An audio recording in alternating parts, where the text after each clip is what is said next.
Hello everyone, welcome to learner Sarathi. तो कंटिन्यू करते हैं आज की क्लास में पार्ट 1 कंप्यूटर नॉलेज की प्रिपरेशन को, और यह है 32nd थ्योरी क्लास।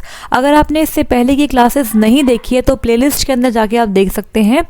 और ये क्लासेस बेस्ड है NIELIT O level and triple C के सिलेबस पर। हम बात कर रहे हैं सी प्रोग्रामिंग लैंग्वेज की, और ये आज इसका पार्ट 10 है, मतलब लास्ट क्लास है ये सी प्रोग्रामिंग लैंग्वेज की। इससे पहले के सभी पार्ट्स पार्ट 1 से पार्ट 9 आपको प्लेलिस्ट के अंदर मिल जाएंगे। तो स्टार्ट करेंगे आज की क्लास को, और आज बात करेंगे स्टोरेज क्लास के बारे में, पॉइंटर्स के बारे में और प्री प्रोसेसर्स के बारे में।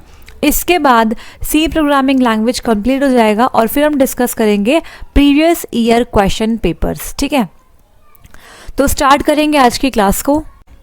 तो क्लास को स्टार्ट करने से पहले प्रीवियस क्लास का डाउट ले लेते हैं, और जो लास्ट क्लास में आपको होमवर्क क्वेश्चंस दिए थे उन्हें भी डिस्कस कर लेते हैं। तो लास्ट क्लास में हमने बात की थी स्ट्रक्चर और यूनियन के बारे में। तो डाउट क्या है मैं आपको बता देती हूँ। देखो, डाउट है इस वाले एग्जाम्पल के अंदर।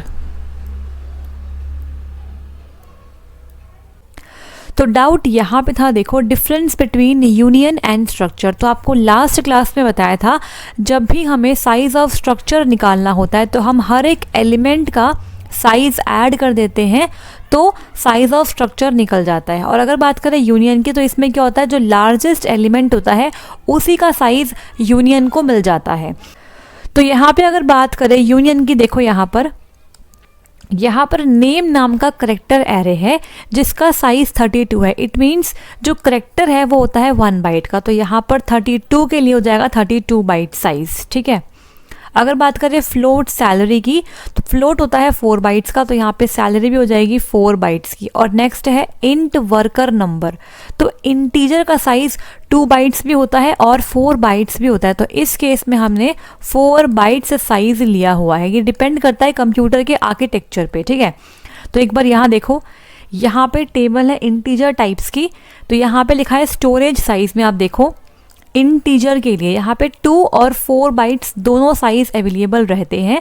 तो एटलीस्ट जो होता है वो होता है 2 बाइट साइज, और जो यूजुअली होता है वो होता है क्या, 4 बाइट्स। तो एटलीस्ट जो है साइज इंट का वो होता है 2 bytes and usually it is 4 bytes.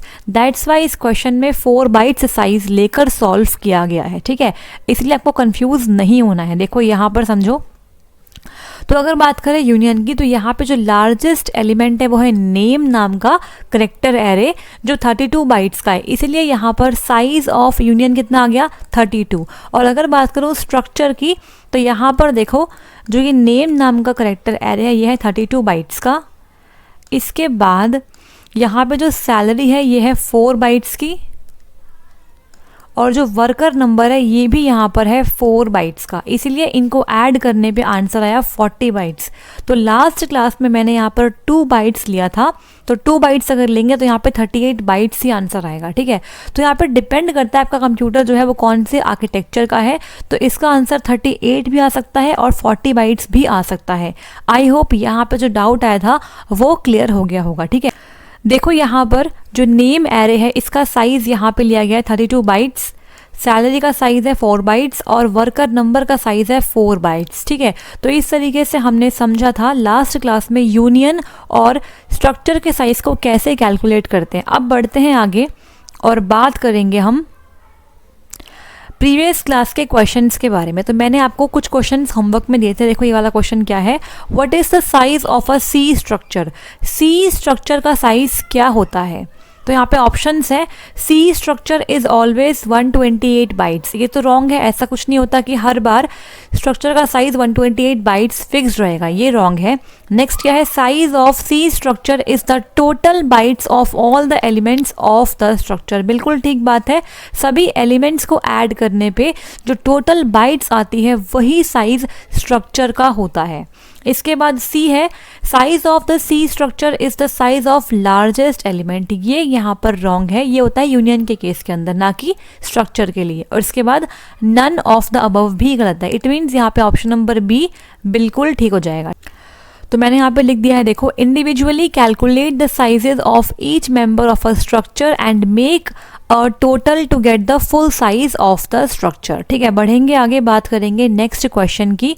देखो यहाँ पर क्या है, choose a correct statement about C structure. तो मैंने आपको ये बता दिया था लास्ट क्लास के अंदर कि इस क्वेश्चन का आंसर क्या है, ऑप्शन नंबर बी बिल्कुल ठीक है। यहाँ पर structures members can not be initialized eight the time of declaration. Declaration के टाइम पर हम स्ट्रक्चर के मेंबर को इनिशियलाइज नहीं कर सकते हैं, ठीक है। तो यहाँ पे इसका आंसर बनेगा ऑप्शन नंबर बी। इस तरीके से हम नहीं कर सकते, int serial number is equal to 10, ये नॉट अलाउड है। यहाँ पर डिक्लेरेशन हुई है, यहाँ पे आप इनिशियलाइज नहीं करेंगे, ठीक है। नेक्स्ट क्वेश्चन देखो यहाँ पर क्या है, what is the output of C program. तो यहाँ पे ये वाला क्वेश्चन मैंने आपको करवा दिया था लास्ट क्लास के अंदर। यहाँ पे सिंपली क्या है, एक स्ट्रक्चर है शिप नाम का, जिसके अंदर दो एलिमेंट है, साइज और कलर नाम का करेक्टर एरे। अब यहाँ पर दो वेरिएबल्स है, बोट 1 और बोट 2। तो boat 1 dot size is equal to 10 है। जो बोट 1 का एलिमेंट है साइज, इसके अंदर हमने 10 वैल्यू डाल दी है। अब मैंने यहाँ पे कर दिया boat 2 is equal to boat 1। तो इसे करने से क्या मैं बोट 2 डॉट साइज को एक्सेस कर सकती हूँ? बिल्कुल कर सकते हैं। और यहाँ पर जो वैल्यू बोट 1 के साइज एलिमेंट में थी वही वैल्यू बोट 2 के साइज एलिमेंट में आ जाएगी। It means option number C बिल्कुल ठीक है, बोट 2 इज इक्वल टू 10 यहाँ पे हो जाएगा, ठीक है। तो ऐसे अगर हम करेंगे तो ये बिल्कुल ठीक है। हम दो स्ट्रक्चर वेरिएबल्स को आपस में इक्वल करके उनकी वैल्यूज़ एक दूसरे में डाल सकते हैं, ठीक है। बढ़ेंगे आगे, बात करेंगे नेक्स्ट क्वेश्चन की। ये क्वेश्चन भी आपका होमवर्क क्वेश्चन था। देखो यहाँ पे, what is the size of the below C structure in Turbo C. तो यहाँ पे आपको इस स्ट्रक्चर का साइज कैलकुलेट करके बताना था और यहाँ पे सभी ऑप्शंस बाइट्स के अंदर अवेलेबल है। देखो यहाँ पे क्या होगा, यहाँ पे बुक्स नाम का एक स्ट्रक्चर है जिसमें दो एलिमेंट है, पेजेस और str नाम का करेक्टर एरे साइज 4। यहाँ पर b है स्ट्रक्चर का वेरिएबल, तो हमें साइज ऑफ b कैलकुलेट करना है। तो देखो यहाँ पे हमें इंडिविजुअल एलिमेंट का साइज निकालना है और फिर उसे आपस में ऐड करके टोटल बाइट्स निकालनी है, that is size of structure. तो यहाँ पे देखो इंट पेजेस, तो यहाँ पर हम ले लेते हैं 2 बाइट्स का। अब देखो हम इस पेजेस को 2 बाइट्स भी ले सकते हैं और 4 बाइट्स भी ले सकते हैं। देखते हैं किससे हमारा आंसर आएगा। और यहाँ पे जो str है, जो ये एरे है, वो है करेक्टर टाइप का और यहाँ पर 4 साइज है, मतलब ये हो गया आपका 4 बाइट्स का। तो अगर आप इसे ऐड करोगे तो ये आ जाएगा आपका 6 बाइट्स, ठीक है। अब देखो अगर हम यहाँ पे भी 4 बाइट्स लेते हैं और इन्हें ऐड करेंगे तो हमारा आंसर आएगा 8 बाइट्स। और ये दोनों ही ऑप्शंस आपके सामने अवेलेबल है। तो इस केस में आप किस पर टिक करके आएंगे? इस केस में हम टिक करेंगे 6 बाइट्स पे, ठीक है। अगर 2 बाइट्स नहीं लिया इंट को तो आप 4 बाइट्स लेके चेक करेंगे। अदरवाइज अगर 2 बाइट्स से आपका आंसर आ रहा है तो आप 4 बाइट्स नहीं लेंगे, ठीक है। तो प्रेफरेंस 2 बाइट्स को ही मिलती है हर जगह। तो आप पहले इंट को 2 बाइट्स लेके सॉल्व करिएगा। अगर आपका आंसर आता है और मैच हो रहा है तो उस केस में आप उसी पे टिक करेंगे। अगर नहीं आता है, यहाँ पे अगर 6 नहीं होता तो मैं 4 + 4 8 बाइट्स आंसर लगा के आती, ठीक है। तो बुक्स में भी 6 बाइट्स को ही प्रेफरेंस दी गई है, ठीक है। बढ़ेंगे आगे और बात करेंगे नेक्स्ट टॉपिक की। तो आज हम बात करने वाले हैं स्टोरेज क्लासेस इन सी के बारे में। सबसे पहले आज बात करेंगे स्टोरेज क्लास क्या होती है सी में। यहाँ से आपके प्रीवियस पेपर में 2 क्वेश्चंस पूछे गए हैं, तो बहुत इंपॉर्टेंट ये टॉपिक है, स्टार मार्क कर लो, ठीक है। अब देखो स्टोरेज क्लास का मतलब क्या है। Storage classes in C are used to determine the lifetime, visibility, memory location and initial value of a variable. There are 4 types of storage classes in C. आपसे डायरेक्टली पूछ सकते हैं कि C के अंदर कितनी टाइप ऑफ स्टोरेज क्लास होती है। तो कितनी होती है? 4 टाइप की होती है। कौन कौन सी? Automatic, external, static and register. और जो ये टेबल है ना, ये आज की क्लास की पूरी समरी है आपके सामने। आपको सिर्फ यही याद करनी है, इसी से आपके बहुत सारे क्वेश्चन सॉल्व हो जाएंगे बेस्ड ऑन स्टोरेज क्लास। तो देखो जैसे ही हम कोई वेरिएबल क्रिएट करते हैं सी प्रोग्रामिंग के अंदर, तो उस वेरिएबल के साथ बहुत सारे पैरामीटर्स होते हैं। कौन कौन से? वेरिएबल की लाइफ टाइम, वेरिएबल की विजिबिलिटी, वेरिएबल की मेमोरी लोकेशन और इनिशियल वैल्यू क्या होगी उस वेरिएबल की। तो ये सारे पैरामीटर्स डिसाइड करने के लिए हम यूज़ करते हैं स्टोरेज क्लास का। तो यहाँ पे इस टेबल पे आएंगे बाद में, पहले बात करते हैं डिटेल के बारे में, उसके बाद समरी के तौर पे आपको समझाऊंगी इस टेबल के अंदर क्या लिखा हुआ है, ठीक है। तो स्टार्ट करते हैं टॉपिक को पढ़ना, बहुत ध्यान से पढ़ना। यहाँ से 2 क्वेश्चन आपके एग्जामिनेशन में प्रीवियस पेपर में पूछे गए हैं। तो स्टार्ट करते हैं यहाँ पे सबसे पहले ऑटोमेटिक स्टोरेज क्लास के साथ। देखो यहाँ पर फर्स्ट है ऑटोमेटिक स्टोरेज क्लास। तो यहाँ मैंने इसके इंपॉर्टेंट पॉइंट्स लिख दिए हैं, आपके लिए काफ़ी इंपॉर्टेंट होंगे ये सारे पॉइंट्स। देखो, automatic variables are allocated memory automatically at run time. तो 2 टाइप के टाइम होते हैं, run time and compile time. जब प्रोग्राम कंपाइल होता है उसे बोलते हैं कंपाइल टाइम, और जब प्रोग्राम रन होता है उसे बोलते हैं रन टाइम, ठीक है। तो ऑटोमेटिक वेरिएबल्स को मेमोरी रन टाइम पर ऑटोमेटिकली एलोकेट हो जाती है। पहला पॉइंट तो ये हो गया। इसके बाद next, the visibility of the automatic variables is limited to the block in which they are defined. जिस ब्लॉक के अंदर ऑटोमेटिक वेरिएबल्स को डिफाइन किया गया है, इनकी विजिबिलिटी सिर्फ उस ब्लॉक तक ही होती है, आप ब्लॉक के बाहर इन्हें एक्सेस नहीं कर पाएंगे, ठीक है। इसके बाद नेक्स्ट पॉइंट है, the scope of the automatic variables is limited to the block in which they are defined. जो स्कोप है इसका वो भी सिर्फ ब्लॉक तक ही लिमिटेड है, मतलब जिस ब्लॉक के अंदर डिफाइन किया गया है वहीं पर इसका स्कोप है, बाहर इसका स्कोप नहीं होगा। इसके बाद the automatic variables are initialized to garbage by default. बहुत इंपॉर्टेंट लाइन है, जैसे ही ऑटोमेटिक वेरिएबल्स बनाए जाते हैं उनके अंदर बाय डिफ़ॉल्ट गार्बेज वैल्यू रहती है। अगर आपने कोई और वैल्यू इनिशियलाइज नहीं करी है तो बाय डिफ़ॉल्ट उसके अंदर गार्बेज वैल्यू ही रहेगी। बहुत important point automatic storage class के लिए। इसके बाद the memory assigned to automatic variables gets freed upon exiting from the block. तो जिस ब्लॉक में डिफाइन किया गया है ऑटोमेटिक वेरिएबल को, जब हम उस ब्लॉक से लीव कर जाएंगे, एग्जिट कर जाएंगे, तो एग्जिट होते ही जो मेमोरी असाइन करी गई है ऑटोमेटिक वेरिएबल को वो फ्री हो जाती है, ठीक है। अब यहाँ पर देखो क्या है, the keyword used for defining the automatic variable is auto. बहुत इंपॉर्टेंट पॉइंट है, ऑटोमेटिक वेरिएबल को डिफाइन करने के लिए हम ऑटो कीवर्ड का इस्तेमाल करते हैं। मतलब ऑटोमेटिक स्टोरेज क्लास के लिए हम ऑटो कीवर्ड का इस्तेमाल करेंगे। And every local variable is automatic in C by default. मतलब अगर हम कोई स्टोरेज क्लास नहीं भी लिखते हैं तो by default auto storage class रहती है। तो ऑटोमेटिक स्टोरेज क्लास को यूज़ करने के लिए ऑटो कीवर्ड का इस्तेमाल किया जाता है, और हर एक लोकल वेरिएबल क्या होता है, ऑटोमेटिक होता है बाय डिफ़ॉल्ट। मतलब जो बाय डिफ़ॉल्ट स्टोरेज क्लास रहती है सी के अंदर वो होती है ऑटोमेटिक स्टोरेज क्लास, जो ऑटो कीवर्ड से यूज़ में लाई जाती है। अब बात करेंगे इसके एग्जाम्पल के बारे में। देखो एग्जाम्पल क्या है यहाँ पर, hash include stdio.h int main। यहाँ पर वेरिएबल है int a, char b and float c। आप देख पा रहे हो यहाँ पर जो वेरिएबल्स हैं int a, char b, float c, ये तीनों क्या है, ऑटोमेटिक वेरिएबल्स। क्यों? क्योंकि ये लोकल वेरिएबल्स हैं, है ना। तो बाय डिफ़ॉल्ट अगर यहाँ पर कोई भी स्टोरेज क्लास नहीं लिखी है तो ये ऑटोमेटिक स्टोरेज क्लास ही मानी जाती है। अब देखो हमने यहाँ पे करा क्या, बेसिकली हमने प्रिंटएफ करी है इन तीनों वेरिएबल्स की वैल्यू को। तो यहाँ पर हम प्रिंटिंग कर रहे हैं initial default value of automatic variables a, b and c। हमने यहाँ पर a, b, c को कोई वैल्यू असाइन नहीं करी है, हम डायरेक्टली इनकी इनिशियल डिफ़ॉल्ट वैल्यू को प्रिंट करवाना चाहते हैं। तो जैसे आप इसे प्रिंट कराएंगे तो स्क्रीन पर कोई गार्बेज वैल्यू प्रिंट होके आ जाएगी। गार्बेज गार्बेज गार्बेज लिखकर नहीं आएगा, कोई गार्बेज मतलब कोई रैंडम वैल्यू कुछ भी आ सकती है। लेट्स सपोज E108 ऐसे कोई वैल्यू आ सकती है। तो अगर हम इसे कोई वैल्यू इनिशियलाइज कर देंगे, यहाँ पर लेट्स सपोज मैं कर देती हूँ int a is equal to 5, तो यहाँ पर 5 आ जाएगा a की वैल्यू। लेकिन अगर मैंने कुछ भी इनिशियलाइज नहीं किया तो ऑटोमेटिक स्टोरेज क्लास की वजह से यहाँ पर गार्बेज वैल्यू शो होगी तीनों वेरिएबल्स के लिए।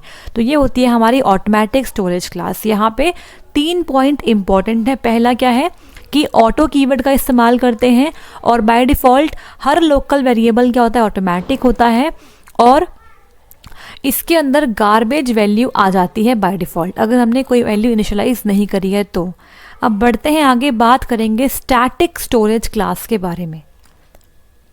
देखो यहाँ पर ये हमारी सेकेंड स्टोरेज क्लास है, static storage class. The variables defined as a static specifier can hold their value between the multiple function calls.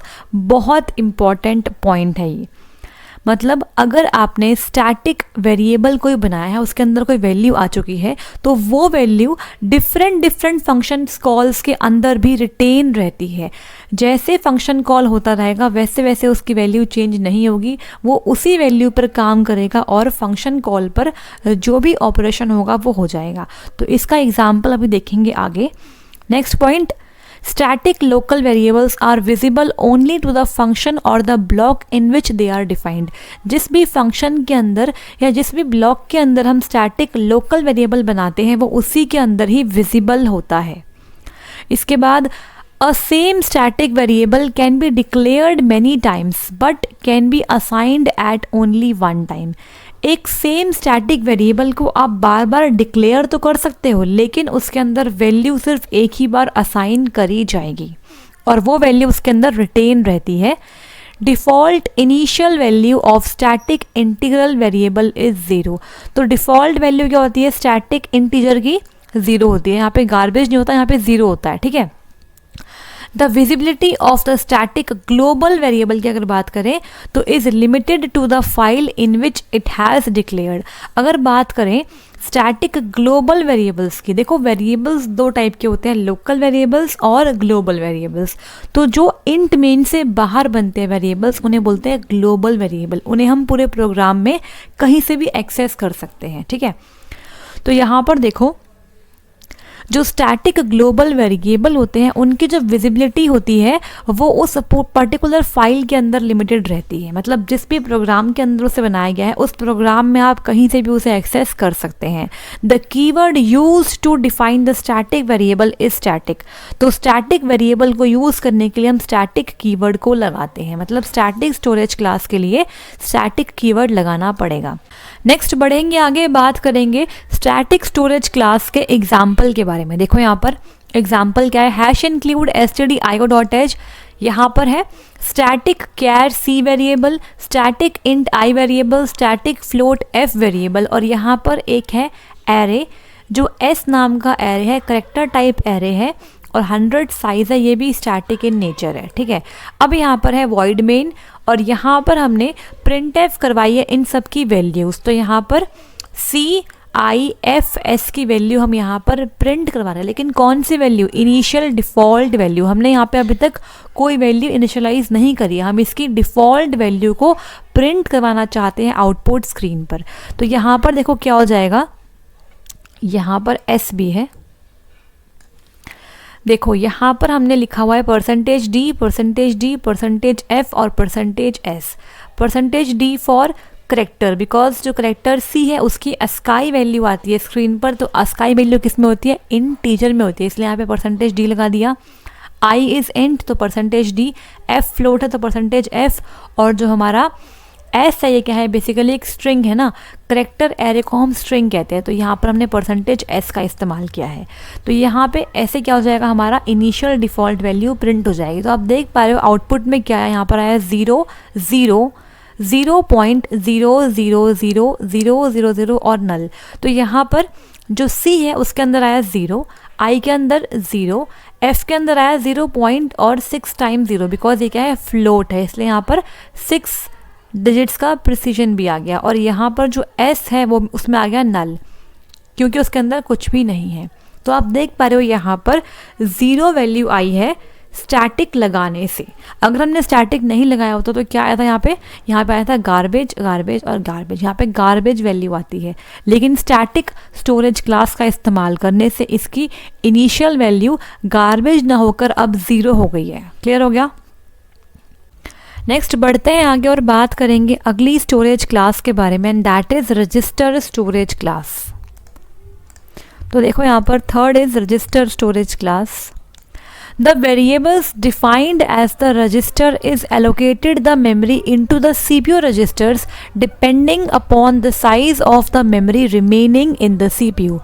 तो जो वेरिएबल्स रजिस्टर के साथ डिफाइंड होते हैं उन वेरिएबल्स को जो मेमोरी होती है वो मिलती है सीपीयू रजिस्टर्स के अंदर, और डिपेंड करता है कि सीपीयू के अंदर कितनी मेमोरी रिमेनिंग है, उसी के अकॉर्डिंग उन वेरिएबल्स को सीपीयू के अंदर मेमोरी दी जाती है।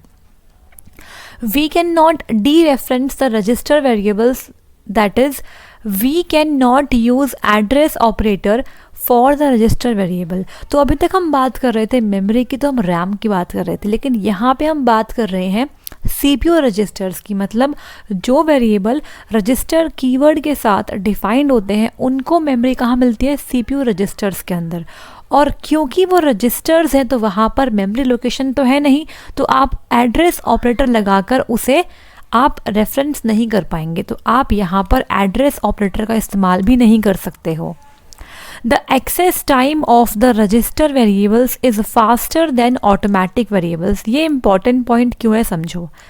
देखो, अगर बात करें ऑटोमेटिक वेरिएबल्स की तो ये होते हैं रैम में, और जो रजिस्टर वेरिएबल्स है ये होते हैं सीपीयू रजिस्टर्स के अंदर। तो सीपीयू किसको फास्टली एक्सेस कर पाएगा, वो वेरिएबल्स जो सीपीयू के अंदर ही बने हुए हैं उनको वो फास्टली एक्सेस कर लेगा, और जो वेरिएबल्स रैम के अंदर है उनको एक्सेस करने में कुछ टाइम लग जाएगा सीपीयू को। इसलिए यहाँ पे लिखा हुआ है कि जो एक्सेस टाइम है रजिस्टर वेरिएबल्स का वो फास्टर है ऑटोमेटिक वेरिएबल्स के एक्सेस टाइम से। The initial default value of the register variable is garbage value। तो register variable में भी initial default value garbage value ही होती है। The register keyword is used for the variable which should be stored in the CPU register। तो जिस भी variable को आप चाहते हो स्टोर करना CPU रजिस्टर के अंदर, उसके साथ आपको रजिस्टर कीवर्ड का इस्तेमाल करना पड़ेगा। मतलब रजिस्टर स्टोरेज क्लास को यूज़ करने के लिए रजिस्टर कीवर्ड का इस्तेमाल करना पड़ेगा। However, it is compiler's choice whether or not the variables can be stored in the register। लेकिन ये डिपेंड करता है कंपाइलर पे कि जो वेरिएबल है वो रजिस्टर के अंदर स्टोर होगा या नहीं। डिपेंड करेगा कि सीपीयू के अंदर कितनी मेमोरी रिमेनिंग है। तो ये होता है रजिस्टर स्टोरेज क्लास। यहाँ पे आपको कौन कौन से पॉइंट्स याद करने हैं समझ लो। यहाँ पे आपको याद करना है कि कीवर्ड कौन सा यूज़ करते हैं, डिफ़ॉल्ट इनिशियल वैल्यू क्या होती है, और ये फास्टर होते हैं ऑटोमेटिक वेरिएबल से, और इनको मेमोरी एलोकेट होती है सीपीयू रजिस्टर्स के अंदर। ठीक है, बढ़ेंगे आगे और बात करेंगे लास्ट स्टोरेज क्लास के बारे में, जो है एक्सटर्नल स्टोरेज क्लास। ये काफ़ी इंपॉर्टेंट है और ये काफ़ी कंफ्यूजिंग भी है, समझते हैं। देखो यहाँ पर The external storage class is used to tell the compiler that the variable defined as extern is declared with an external linkage elsewhere in the program। तो यहाँ पे समझो, जो भी वेरिएबल आप चाहते हो एक्सटर्नल स्टोरेज क्लास के साथ यूज़ करना, उसके लिए आपको एक्सटर्न कीवर्ड का यूज़ करना पड़ेगा। तो एक्सटर्नल स्टोरेज क्लास के लिए हम एक्सटर्न कीवर्ड का यूज़ करते हैं, और जो भी वेरिएबल एक्सटर्नल स्टोरेज क्लास के साथ डिफाइंड होता है वो कंपाइलर को ये बताता है कि ये वेरिएबल एक्सटर्नल लिंकेज का है और ये प्रोग्राम में कहीं पर भी डिक्लेयर हो सकता है। ठीक है, तो अभी हम करेंगे एग्जाम्पल, तब आपको और अच्छे से क्लियर हो जाएगा। The variables declared as extern are not allocated any memory. तो जो वेरिएबल्स एक्सटर्न कीवर्ड के साथ डिक्लेयर होते हैं उन्हें कोई मेमोरी एलोकेट नहीं होती है।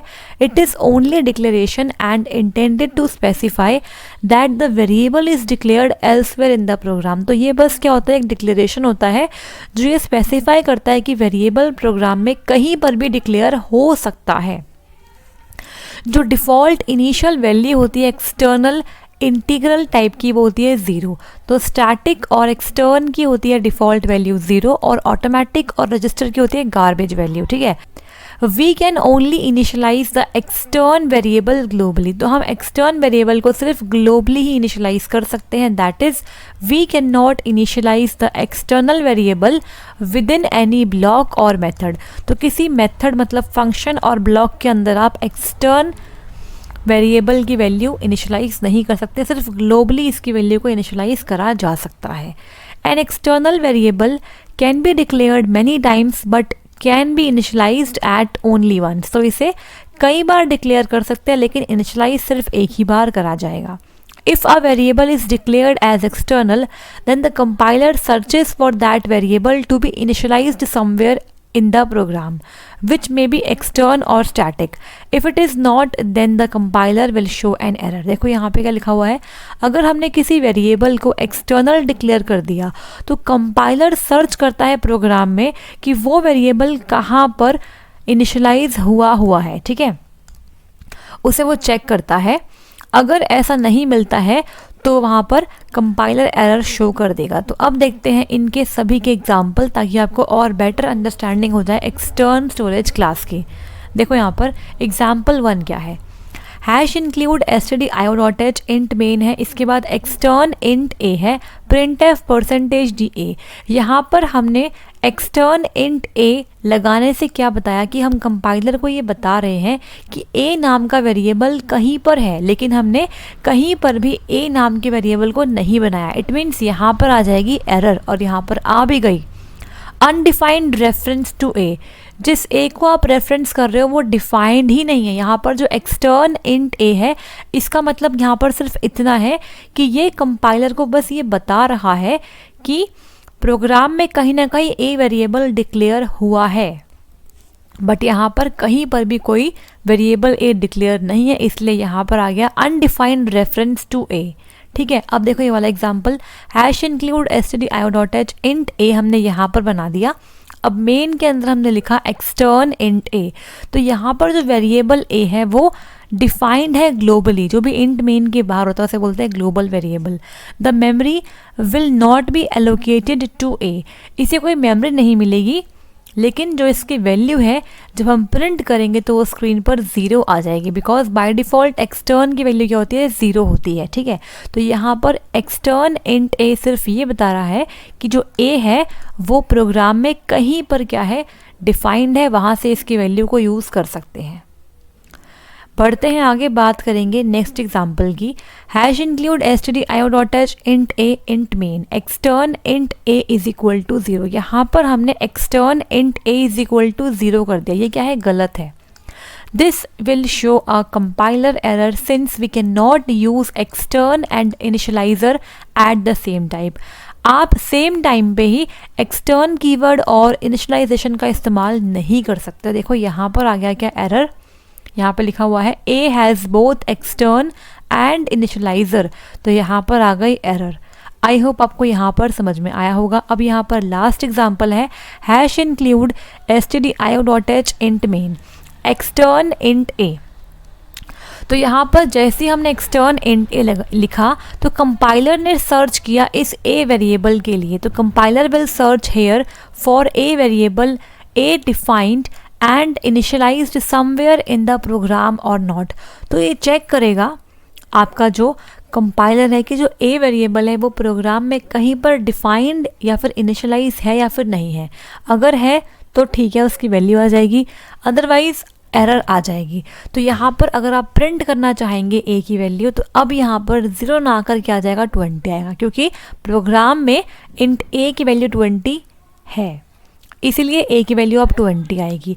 तो एक्सटर्न इंट a सिर्फ ये बताएगा कि जहाँ पर भी a है उसकी जो वैल्यू है आप यहाँ पर यूज़ करते हो. एक्सटर्न इंट a लिखने से आप a वेरिएबल को यहाँ पर डिफाइन नहीं कर रहे हो, डिफाइन आपको अलग से कहीं और ही करना होता है. ठीक है, तो ये होता है एक्सटर्न स्टोरेज क्लास, जिसे हम बोलते हैं एक्सटर्नल स्टोरेज क्लास. अब बात करते हैं उन इम्पॉर्टेंट पॉइंट्स की जो टेबल में गिवन है, जो आपको याद रखने हैं. याद आपको सिर्फ ये टेबल ही रखनी है. मैंने आपको डिटेल में बता दिया कि अगर कोई और पॉइंट होगा तो आपको वो भी क्लियर हो जाएगा. तो यहाँ पर समझो क्या है.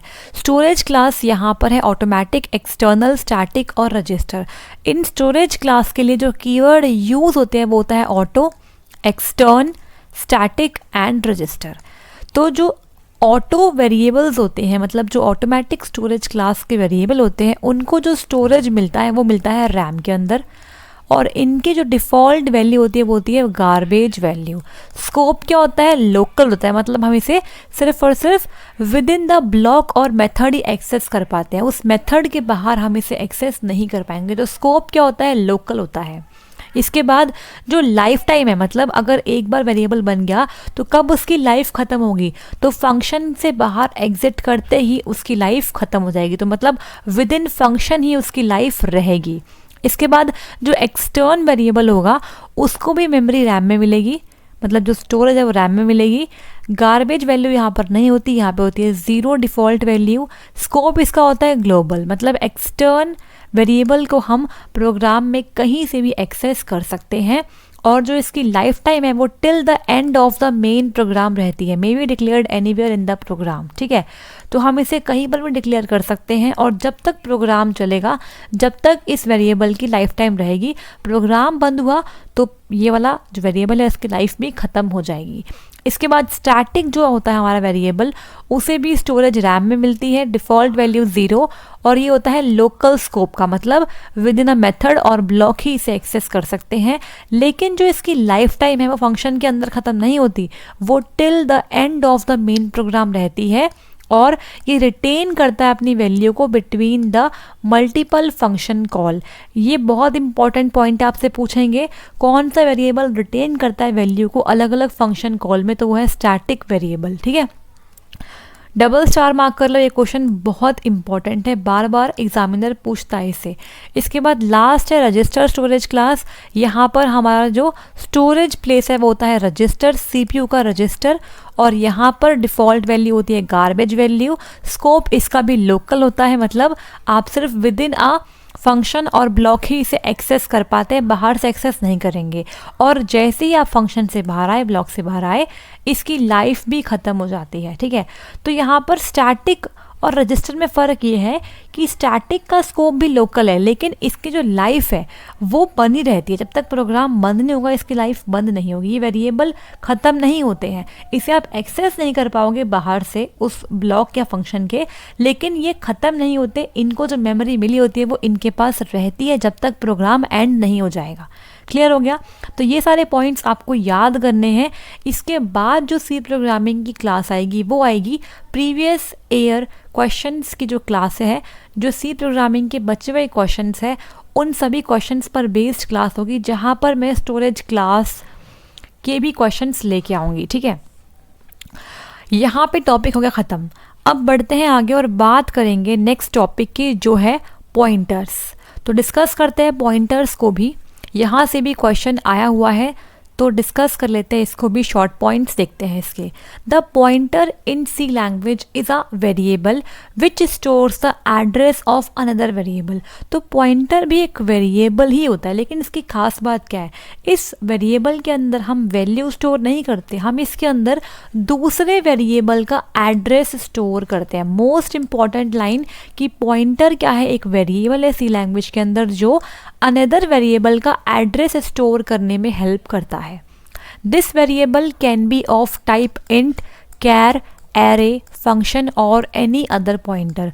तो जो पॉइंटर है वो इन टाइप का हो सकता है, कैर टाइप का, फ्लोट टाइप का, ठीक है, एरे टाइप का, फंक्शन टाइप का भी हो सकता है।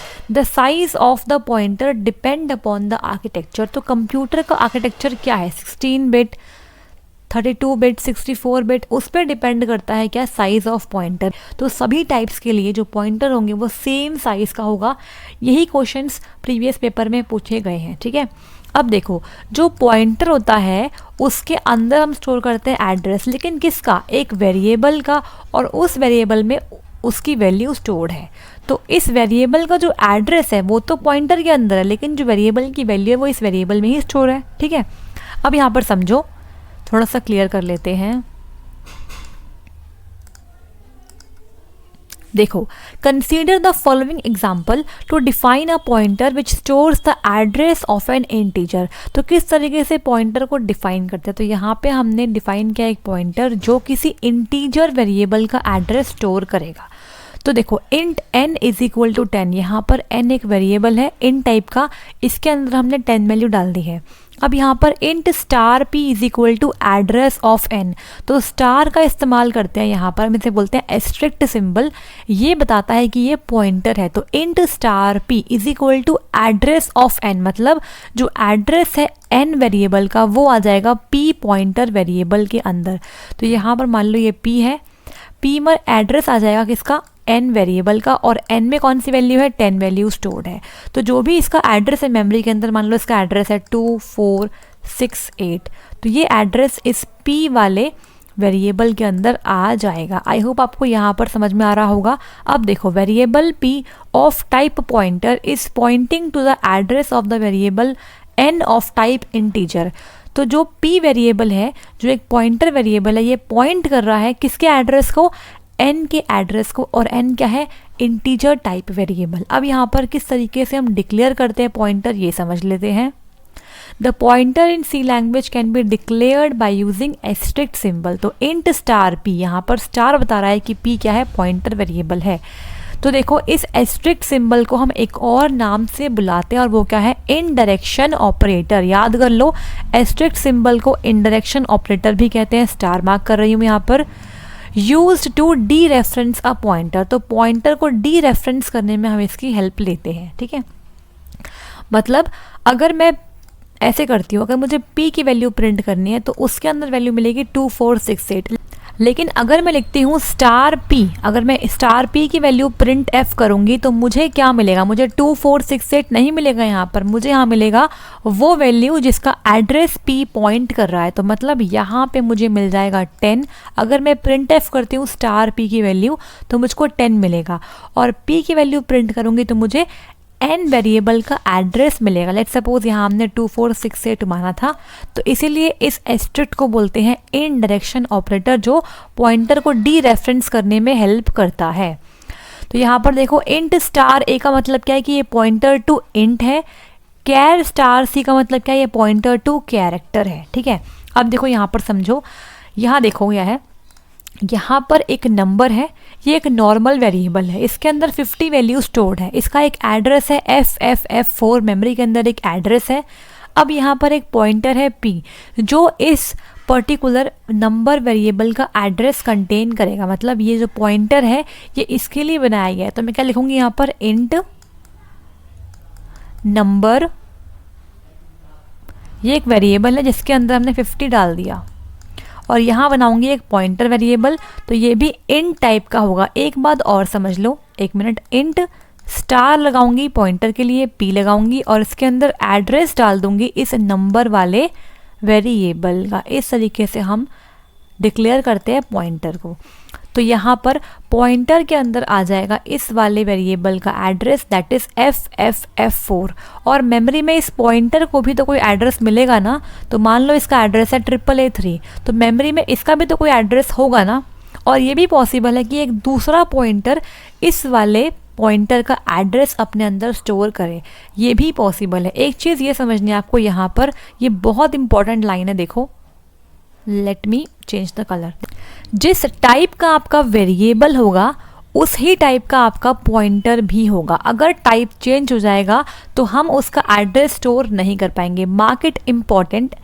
देखो यहाँ पर अगर बात करूँ, यहाँ पर जो n है उसका टाइप क्या था, इंटीजर, इसलिए मैंने यहाँ पर जो p पॉइंटर बनाया इसका टाइप भी इंट ही रखा है। तो जो टाइप आपके वेरिएबल का होगा उसका एड्रेस स्टोर करने के लिए भी उसी टाइप का पॉइंटर होना चाहिए, वरना आपका पॉइंटर उस पर्टिकुलर वेरिएबल का एड्रेस स्टोर नहीं कर पाएगा। तो ये बात याद रख लो, ये सेम होंगे। अगर यहाँ पर करेक्टर होगा, लेट्स सपोज देखो यहाँ पर है करेक्टर स्टार c, तो करेक्टर स्टार c सिर्फ करेक्टर वाले वेरिएबल का एड्रेस स्टोर कर पाएगा। देखो अगर यहाँ पे लिखा हुआ है करेक्टर ch इक्वल्स टू, इसके अंदर मैंने a को स्टोर कर लिया है, a मेरा करेक्टर है। तो इस पर्टिकुलर ch वेरिएबल के लिए मैं इस पॉइंटर को यूज़ कर सकती हूँ। कैसे करूँगी, यहाँ पर कैर स्टार c इक्वल्स टू, मैं इसका एड्रेस डाल दूँगी ch का। तो इस तरीके से आपने यहाँ पर देखा कि सेम टाइप का क्या है वेरिएबल है और सेम ही टाइप का क्या है पॉइंटर है। तो इस तरीके से हम करते हैं पॉइंटर को डिक्लेयर। नेक्स्ट बढ़ेंगे आगे, बात करेंगे कुछ इंपॉर्टेंट पॉइंट्स के बारे में। देखो, pointer variable stores the address of number variable, that is FF4, the value of number variable is 50, but the address of the pointer variable p is AAA3। तो यहाँ पर जो मैंने ये फिगर बना रखी है, इधर देखो, इसको यहाँ पर एक्सप्लेन कर दिया गया है पीछे। तो यहाँ पर लिखा हुआ है कि पॉइंटर वेरिएबल के अंदर नंबर वेरिएबल का एड्रेस आएगा, मतलब FFF4 आएगा, और जो वैल्यू है नंबर वेरिएबल की वो 50 है। लेकिन जो पॉइंटर वेरिएबल का एड्रेस है वो कितना है, p का एड्रेस कितना है, A3। तो यहाँ देखो, by the help of the indirection operator we can print the value of the pointer variable p। तो इनडायरेक्शन ऑपरेटर का इस्तेमाल करके हम पॉइंटर वेरिएबल की वैल्यू को प्रिंट कर सकते हैं। इसका मतलब क्या है, मैंने आपको ये पहले ही बता दिया। यहाँ पर समझो कि जो भी हमारा क्या है, पॉइंटर है, जिस भी वैल्यू को वो पॉइंट कर रहा है, जिस भी वैल्यू को वो पॉइंट करेगा, उस वैल्यू को प्रिंट करने के लिए हमें स्टार का इस्तेमाल करना पड़ता है, मतलब इनडायरेक्शन ऑपरेटर का इस्तेमाल करना पड़ता है। तो यहाँ पर देखो, let's see the pointer example as explained for the above figure. तो यहाँ पर एग्जाम्पल है, तो यहाँ पे उसी फिगर का एग्जाम्पल है। Hash include stdio.h int main है। यहाँ पर देखो, इंट नंबर के अंदर हमने 50 डाल दिया, इसके बाद इंट स्टार p है और p is equal to address of number है। तो ये तरीका भी सही है। हम ऐसे भी लिख सकते हैं, int star p is equal to address of number, ऐसे भी लिख सकते हैं और ऐसे भी लिख सकते हैं, इंट स्टार p और इसके बाद नेक्स्ट लाइन में p is equal to address of number. तो बोथ आर करेक्ट। तो यहाँ पर हमने एड्रेस ऑफ नंबर वेरिएबल को स्टोर कर दिया p नाम के वेरिएबल के अंदर। आप देख सकते हैं यहाँ पर नंबर का टाइप भी इंट है और p का टाइप भी इंट है। अब यहाँ पर हम प्रिंटफ कर रहे हैं क्या, एड्रेस ऑफ नंबर वेरिएबल। जो नंबर वेरिएबल है उसका एड्रेस प्रिंट करेंगे। तो आप जानते हो कि नंबर वेरिएबल का एड्रेस कहाँ है, p के अंदर है। तो हम यहाँ पर सिंपली p लिख देंगे और यहाँ पे %x का मतलब क्या है कि हम हेक्साडेसिमल फॉर्मेट के अंदर वैल्यू प्रिंट करवाना चाहते हैं। तो यहाँ पर p contains the address of the number variable, therefore printing p gives the address of the number. तो p को प्रिंट करने से हमें नंबर का एड्रेस मिल जाएगा। अब यहाँ पर प्रिंटफ है, अगर हमें वैल्यू प्रिंट करनी है p वेरिएबल की, मतलब जिस वैल्यू को वो पॉइंट कर रहा है उसे प्रिंट करने के लिए यहाँ पर हम इनडायरेक्शन ऑपरेटर का इस्तेमाल करेंगे। तो स्टार p का इस्तेमाल करेंगे। As we know that star is used to dereference a pointer, therefore if we print star p तो we will get the value stored at the address contained by p। मतलब star p लिखने से हमें वो value मिल जाएगी जिस value को point कर रहा है p, मतलब जिस भी एड्रेस को उसने स्टोर कर रखा है p के अंदर, उस एड्रेस के ऊपर जो वैल्यू स्टोर्ड है वो वैल्यू स्टार p से आ जाती है। तो इस बात को आप याद करो कि इनडायरेक्शन ऑपरेटर को ही हम डीरेफरेंसिंग ऑपरेटर भी कहते हैं। तो आप अपने नोट्स में ऐड कर लेना कि इसी स्टार को हम बोलते हैं क्या, इनडायरेक्शन ऑपरेटर और डीरेफरेंसिंग ऑपरेटर भी। तो यहाँ पर लिख देती हूँ कि जो हमारा ये एस्ट्रिक्ट सिंबल होता है इसे ही हम क्या बोलते हैं, इनडायरेक्शन ऑपरेटर भी कहते हैं और डीरेफरेंसिंग ऑपरेटर भी कहते हैं। तो यहाँ से भी क्वेश्चन पूछा जा सकता है। तो डीरेफरेंसिंग का मतलब बस इतना ही है, जिस भी वेरिएबल के एड्रेस को उस पर्टिकुलर पॉइंटर ने अपने अंदर स्टोर किया है, उस एड्रेस पे जो वैल्यू स्टोर्ड है उसको अगर आपको प्रिंट करना है तो आपको इनडायरेक्शन ऑपरेटर का इस्तेमाल करना पड़ेगा। तो ये पॉइंट्स आपके लिए काफ़ी इंपॉर्टेंट है पॉइंटर टॉपिक से। तो यहाँ पर रिटर्न 0 कर दिया, प्रोग्राम बंद कर दिया। अब देखो यहाँ पर जो आउटपुट आया उसमें क्या आया, जो नंबर वेरिएबल का एड्रेस आया p को प्रिंट करने से वो क्या आया, FFF4, और जो वैल्यू आई p वेरिएबल की वो क्या आई, 50 आई, बिकॉज हमने यहाँ पे स्टार p का इस्तेमाल किया था। हालांकि जो नंबर है उसके अंदर 50 है, लेकिन स्टार p करने से 50 आ गया क्योंकि p वेरिएबल उसी वैल्यू को पॉइंट कर रहा है। और अगर मुझे यहाँ पर इस p वेरिएबल का जो एड्रेस है AAA3 इसको प्रिंट करना है स्क्रीन पे, तो क्या करूँगी मैं इसके लिए, सिंपली अगर मैं इसके लिए यहाँ लिखती एड्रेस ऑफ p वेरिएबल, तो मैं यहाँ पर उसके लिए एड्रेस ऑफ p का इस्तेमाल करती। यहाँ पर मैं लिखती एड्रेस ऑफ p, तो मेरे पास आता AAA3 आ जाता एज अ आउटपुट। ठीक है, तो यहाँ पर पॉइंटर से इतने पॉइंट्स आपके लिए इंपॉर्टेंट है। एक और पॉइंट है, देखो यहाँ पर नल पॉइंटर क्या होता है, ये भी आपसे पूछा जा सकता है। तो नल पॉइंटर भी समझ लो, a pointer that is not assigned any value but null is known as null pointer.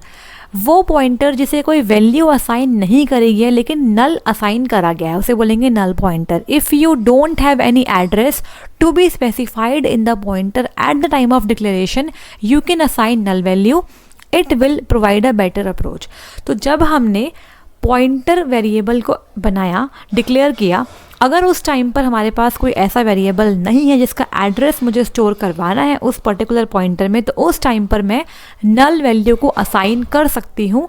ये एक बेटर अप्रोच मानी जाती है। तो इसे हमने यहाँ बोल दिया क्या, नल पॉइंटर। तो ऐसे याद करो, इसका सिंटेक्स क्या होता है, int star p is equal to null capital में ही आएगा। In most libraries the value of the pointer is 0। तो बहुत सारी लाइब्रेरी के अंदर जो डिफ़ॉल्ट वैल्यू होती है पॉइंटर की, वो क्या होती है, 0 होती है। क्लियर हो गया। अब बढ़ेंगे आज की क्लास के लास्ट टॉपिक पे, जो है C preprocessor and macros. तो यहाँ से भी क्वेश्चन आ सकता है, तो इसलिए ये आज की क्लास का लास्ट टॉपिक है। और अब जो एक और क्लास आएगी उसमें हम डिस्कस करेंगे part 2 of previous year questions based on C programming language. इससे पहले पार्ट 1 आया था, उसे आपने नहीं देखा तो देख लीजिएगा। पार्ट 2 में मैं सभी टॉपिक्स जो बच गए हैं उन पर बेस्ड प्रीवियस पेपर के क्वेश्चन को लेकर आऊँगी, और फिर हम स्टार्ट करेंगे HTML के साथ। तो यहाँ पे समझते हैं सी प्री प्रोसेसर और मैक्रोज क्या होता है। तो देखो यहाँ पर, the C preprocessor is a macro preprocessor, allows you to define macros that transforms our program before it is compiled. तो कंपाइल होने से पहले प्री प्रोसेसर हमारे प्रोग्राम को ट्रांसफॉर्म करता है। These transformation can be the inclusion of header file, macro expansion etcetera. तो transformation का मतलब क्या है कि जो भी हमने प्रोग्राम के अंदर प्री डिफाइंड फंक्शंस यूज़ करे हैं, उन सभी फंक्शंस का जो डेफिनेशन है वो आपके रिस्पेक्टिव हेडर फाइल के अंदर होती है। जो सभी कीवर्ड हम यूज़ कर रहे हैं उन सभी की डेफिनेशन का होती है हेडर फाइल के अंदर होती है। तो वो ट्रांसफॉर्मेशन होती है प्रोग्राम के अंदर कंपाइल होने से पहले। और अगर हमने कोई मैक्रो यूज़ किया है तो मैक्रो को एक्सपैंड भी किया जाता है कंपाइल होने से पहले। अब देखो यहाँ पर, all pre processing directives begin with a hash symbol. तो जितनी भी प्री प्रोसेसिंग डायरेक्टिव्स है वो हैश सिंबल के साथ ही स्टार्ट होंगी। फॉर एग्जांपल अगर बात करें यहाँ पे, हैश डिफाइन पाई 3.14। देखो, हैश डिफाइन पाई 3.14 एक मैक्रो है। इसका मतलब क्या है कि मैं पाई की वैल्यू को सेट कर रही हूँ 3.14। जहाँ पे भी हम पाई लिखेंगे वहाँ पर उसकी वैल्यू 3.14 अपने आप मान ली जाएगी। इसे बोलते हैं मैक्रो। तो जो सबसे ज़्यादा common use C preprocessor है उनको एक बार देख लेते हैं। देखो यहाँ पर, इंक्लूडिंग हेडर फाइल्स। तो हेडर फाइल्स को इंक्लूड करने के लिए हम इस्तेमाल करते हैं हैश इंक्लूड का। आप जानते हैं कि हेडर फाइल्स को इंक्लूड करने के लिए हम हैश इंक्लूड का इस्तेमाल करते हैं। The hash include preprocessor is used to include header files to C programs. तो अगर मुझे, देखो, हैश इंक्लूड, हैश डिफाइन, ये सब क्या है, प्री प्रोसेसर्स है। और हैश इंक्लूड जो प्री प्रोसेसर है ये इस्तेमाल में लाई जाती है हेडर फाइल को इंक्लूड करने के लिए सी प्रोग्राम के अंदर।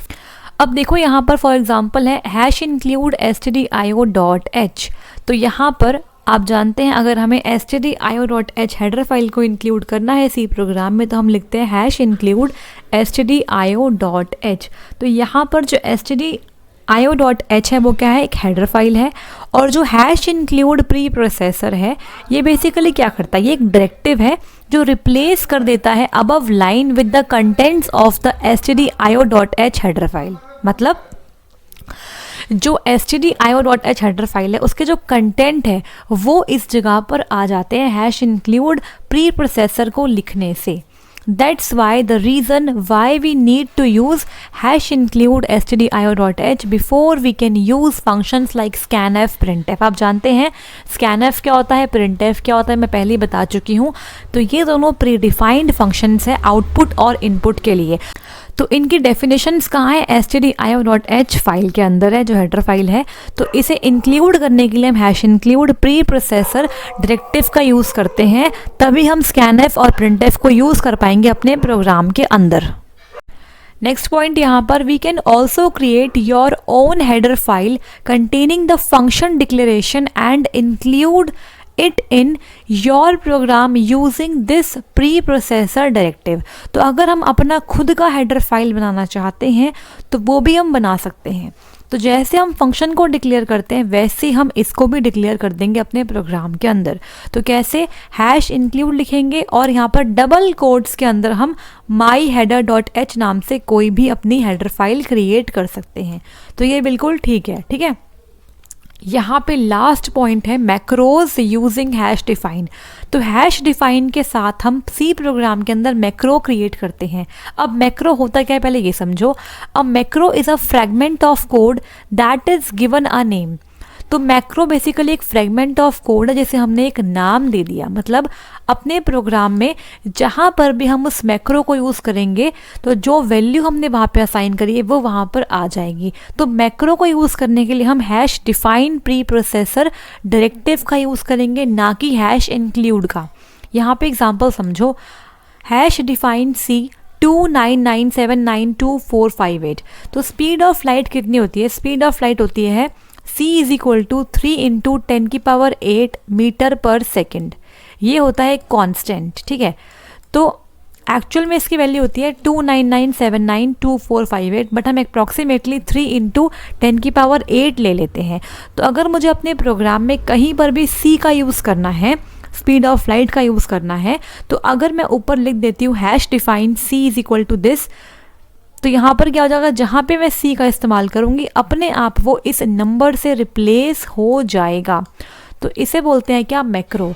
अब यहाँ पे एग्जांपल देखो, हैश डिफाइन प्री प्रोसेसर का, hash include stdio.h, hash define pi 3.1415। आप जानते हैं पाई क्या होता है? एक कांस्टेंट होता है मैथ्स के अंदर जिसकी वैल्यू 3.14 अप्रॉक्सीमेटली कुछ रहती है। तो मैंने यहाँ पर पाई को इस वैल्यू को दे दिया। मतलब जहाँ मैं पाई का इस्तेमाल करूँगी वहाँ पर बाय डिफ़ॉल्ट पाई रिप्लेस हो जाएगा 3.1415 से। तो यहाँ पे एक प्रोग्राम है, इंट मेन है, फ्लोट में रेडियस और एरिया दो वेरिएबल है, प्रिंट एफ कराई एंटर द रेडियस और स्कैन एफ करवा ली रेडियस को। मतलब यहाँ पे ये दोनों फ्लोट में है तो यहाँ %f आएगा। इसके बाद देखो यहाँ पे हमने कैसे पाई का यूज़ किया। आप जानते हैं एरिया कैसे निकालते सर्कल का? Area is equal to pi r square. तो पाई इंटू रेडियस। जैसे ही मैंने यहाँ पर पाई लिखा तो अपने आप मैक्रो की वजह से 3.1415 वैल्यू इस पाई की जगह आ गई और यहाँ पर रेडियस के साथ मल्टीप्लाई हो जाएगी। तो पाई इंटू रेडियस करने से हमारी वैल्यू आ जाएगी एरिया के अंदर और इस वैल्यू को मैंने यहाँ पर प्रिंट करवा लिया। एंड में रिटर्न 0 और प्रोग्राम बंद। तो इस तरीके से हम प्री प्रोसेसर का इस्तेमाल करते हैं। तो याद रख लो, मैक्रो के लिए हैश डिफाइन, और अगर आपको कोई हेडर फाइल इंक्लूड करनी है तो उसके लिए हैश इंक्लूड का इस्तेमाल करते हैं। तो ये दोनों आपके लिए इंपॉर्टेंट है। और अगर आपको खुद का हेडर फाइल बनाना है तो आप हैश इंक्लूड के साथ डबल कोट्स में उस हेडर फाइल का नाम लिखकर उसे बना सकते हैं और अपने प्रोग्राम में इंक्लूड कर सकते हैं। क्लियर हो गया? तो यहाँ पर हमारा जो सिलेबस है सी प्रोग्रामिंग का वो होता है ख़त्म। अगर किसी भी टॉपिक में अभी तक कोई डाउट है तो आप इसी वीडियो के नीचे कमेंट बॉक्स में बता सकते हैं। नेक्स्ट क्लास में हम क्या करेंगे, क्वेश्चंस कवर करेंगे पार्ट 2 के। मतलब जो प्रीवियस पेपर के अंदर सी प्रोग्रामिंग के क्वेश्चंस आए हैं उसका पार्ट 2 लेके आऊँगी और सभी टॉपिक्स जो बचे हुए हैं उनको कवर अप कर लेंगे। देन स्टार्ट करेंगे HTML और 2 क्लास में HTML को ख़त्म करके शुरू करेंगे क्या, नेक्स्ट टॉपिक नेटवर्किंग। तो पढ़ते रहिए इस तरीके से। मिलते हैं नेक्स्ट क्लास के अंदर। अगर क्लास पसंद आई तो लाइक करिए, शेयर करिए और सब्सक्राइब कर लीजिए लर्नर सारथी चैनल को। और PDF के लिए टेलीग्राम को ज्वाइन कर लो। तो मैं परसों PDF अपलोड कर दूंगी सी प्रोग्रामिंग के सेकंड PDF को। पहले को अपलोड कर चुकी हूँ और सेकंड PDF डाल दूंगी तो आपका पूरा सी प्रोग्रामिंग कंप्लीट हो जाएगा। डिस्क्रिप्शन में लिंक गिवन है, वहाँ से आप ज्वाइन कर सकते हो टेलीग्राम को। मिलते हैं नेक्स्ट क्लास में। Thank you so much.